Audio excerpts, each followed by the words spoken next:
Hey all, Brendan here, aka Cliff Jumper. Welcome back to the channel. We're doing some Corrado project stuff today, so follow along as we get into it.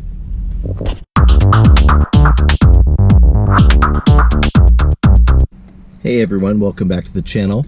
Back in the Corrado today, we are going to be dealing with a couple of Corrado wiring issues that have been plaguing us for a little bit. Up here, normally my Valentine 1 radar detector sits quite happily, but the wiring on it is not working, and I did some testing. The original end connector here failed.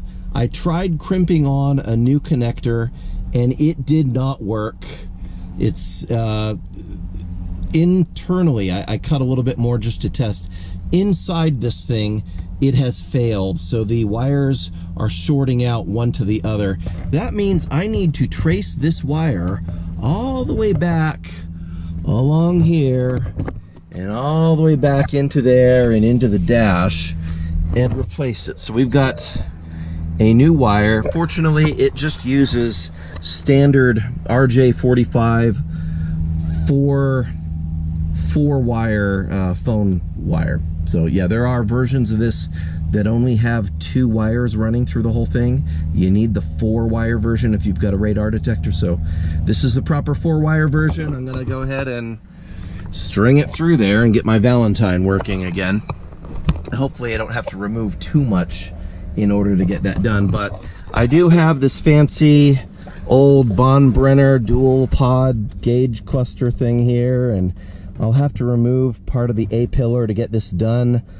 It's old and fragile. It's not that secure, so I'm gonna take the opportunity to re-secure it a little bit. I might also deal with this because that has come flappy and loose up here. So a few things we want to get done today, and yeah, let's see what we can get accomplished. It is hot. It is really, it's like in the 90s, and it's hot, so I'll be sweating a lot, even though I'm not working very hard right now. Join me for the journey. I'm going to start with the more pressing matter, the Valentine, because I would really like to have that situational awareness while I'm driving. The radio works, even though it's not ideal at the moment. I can come back to that, but this is going to take more time to get through all this. So I'm left with a choice of either removing the rear view mirror, which every time you do that runs the risk of making it loose when you put it back on because they're old, or I can remove this piece and get that out of the way. I think I'm going to choose that. Now this is the original part. It's very fragile. I've had to repair it a couple of times already, so I'm going to be very, very ginger with it. And what I want to do is I have to press on it from the side to get this whole panel out, but what I want to do is get the lens out so I can press from inside and over here a little bit more than on the end, and that will hopefully be less stress on the part and keep the bezel from breaking as I remove it. You can see where there's a crack here, a crack here, there's another crack on either side that they've been repaired. Now, if worse comes to worse and I destroy this, I do know somebody who's got another one that I can buy. I also happen to have this one which works. This is out of a Mark III, and it works identically. It just doesn't have the original style switching mechanism, but this is fine. It works. So if I mess this up, then yeah, it's not really the end of the world, but I'd like to avoid that if possible. So let's see if we can, if we can get it out without cracking anything.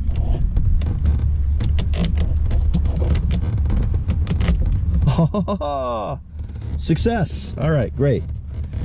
And this just unplugs.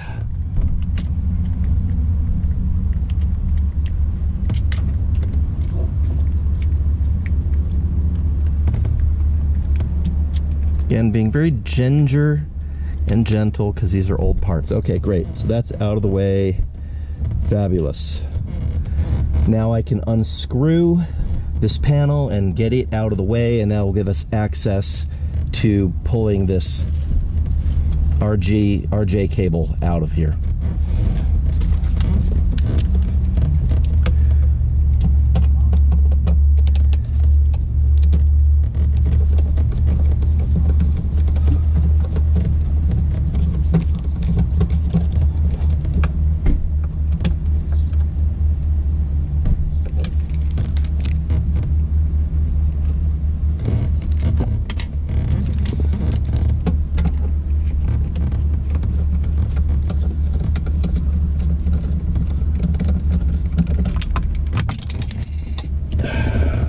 Okay, and I'm gonna have to go fishing because I just dropped that screw straight down there, so that's awesome. Let me go get a magnet and we'll go fishing. 5 minutes later. Nice long curvy magnet, and hopefully we'll have some fishing luck pretty quickly. Nope, not yet.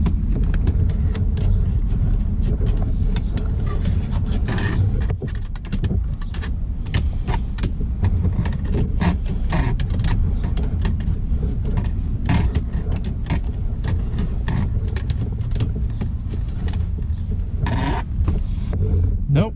Let me go from under the seat. 20 minutes later. All right, success. Yeah, having a magnet's a very helpful thing, and flashlights, because any maintenance you do is always just one dropped screw away from being a nightmare. We got it back. All right, great. Now we can focus on getting this off. It will just pull back very gently and come. I might need to use both hands, but it'll come off of this trim piece and drop out of the way.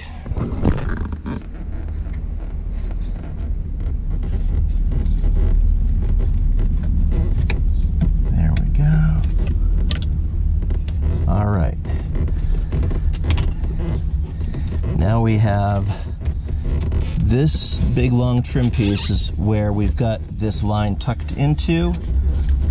I'm just gonna give a little bit of room with this pry tool as we remove it. Now we're over to the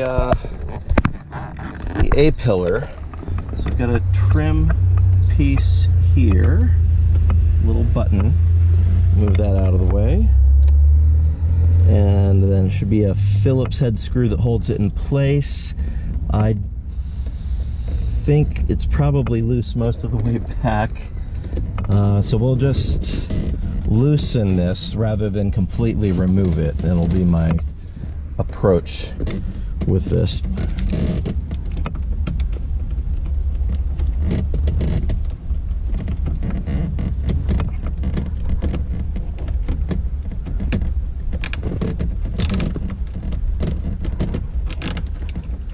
Yeah, the plastic in here is definitely very crunchy and not happy.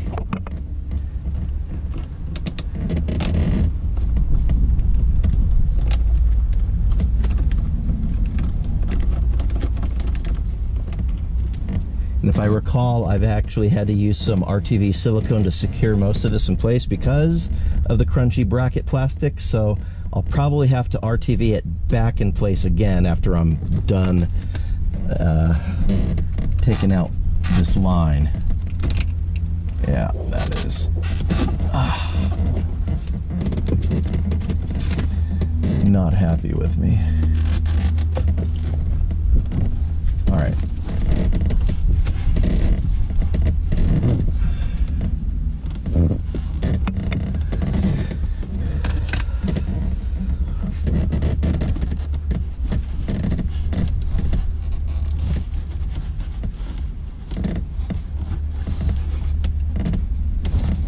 And back behind the bracketry here, there are some small metal brackets that hold electric lines in place, mostly so that this mouse system doesn't chew anything up while it's working back and forth. And I've got this run underneath that, so I'm gonna have to gently pry that up, remove this line, and then we'll run the new line underneath it. So yeah, this is it's gonna take a little bit of fiddly work to get it all done.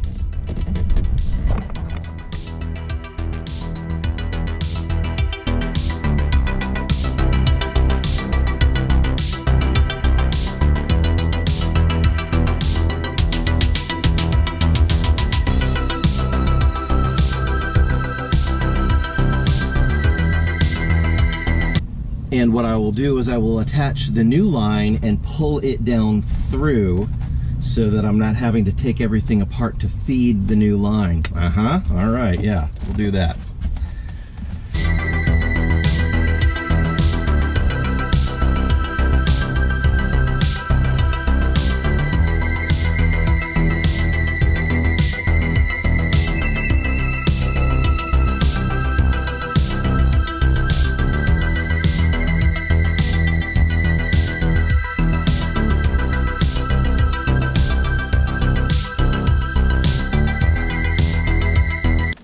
Great. So we have the difficult part, the connectors now pulled down through.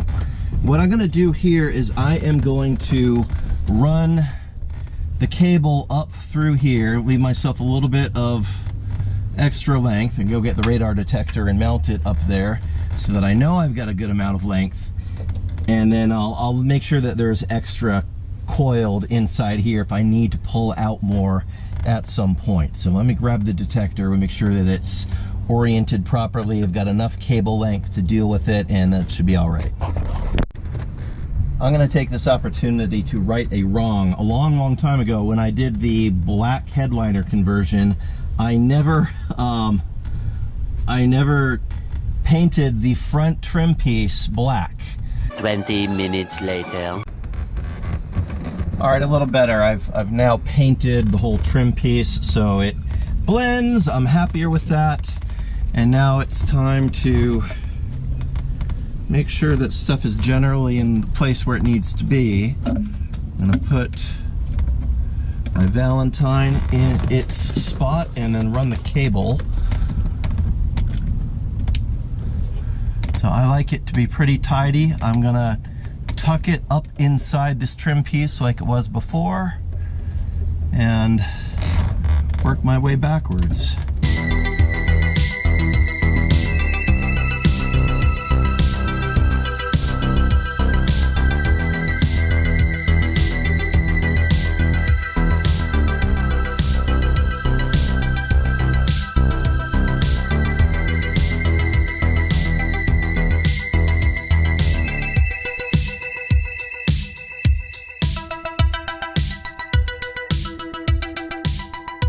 Now I got to deal with this mess getting it back up in place. I'm going to use a combination of RTV silicone and super glue just to get it initially secured up there, and then I'll let it cure. The RTV will do most of the holding.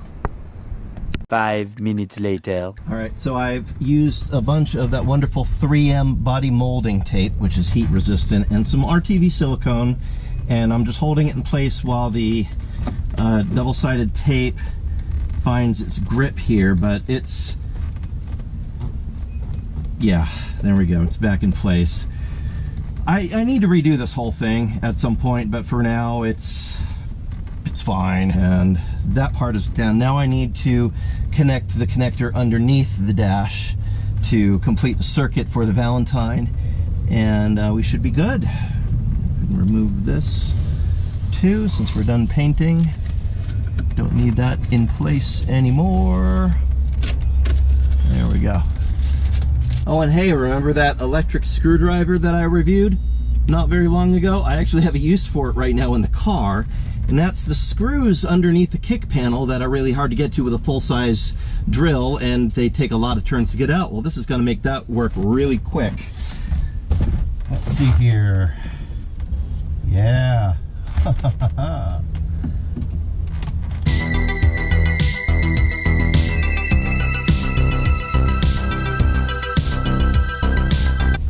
Yay, electric screwdriver. Woo!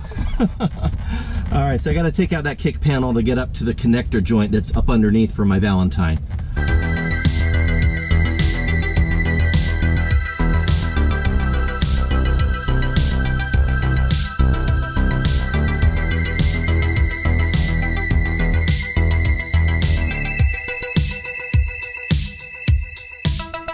Here we go, the rat's nest. Up in here, there is a telephone connector junction behind the steering column there, and that's what I have to get the old connector out of and get the new one into. So it is